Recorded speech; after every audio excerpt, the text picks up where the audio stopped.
Restaurer le lit initial d'un cours d'eau, replanter des haies et permettre à terme la reconquête d'une zone humide, voilà des leviers qui, en matière de lutte contre les algues vertes, peuvent se montrer efficaces. Le chantier présenté aujourd'hui à Playboul a valeur d'exemple, mais doit encore se multiplier pour peser encore plus efficacement.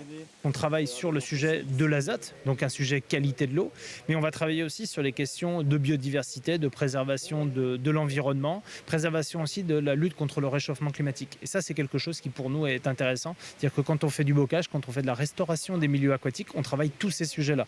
Donc pour 1 euro d'argent public investi, on a beaucoup plus de co-bénéfices.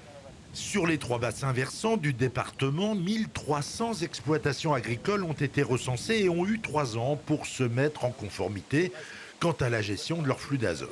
La réglementation sera désormais plus stricte. Exploitation par exploitation, on va regarder où en sont chacun des agriculteurs, continuer à les accompagner de manière à ce que, à partir de septembre 2026, chaque exploitant soit un peu jugé à ses résultats. Un autre modèle agricole doit peut-être aussi s'imposer pour des raisons plus globales sur le plan environnemental mais aussi économique, comme ne manque pas de le rappeler l'agence de l'eau Loire-Bretagne. Il faut que, effectivement, le monde agricole aujourd'hui se dise comment moi je vais assurer cette transition agroécologique pour le bénéfice de la qualité de l'eau, pour le bénéfice de la quantité d'eau, mais aussi pour être résilient vis-à-vis du réchauffement climatique.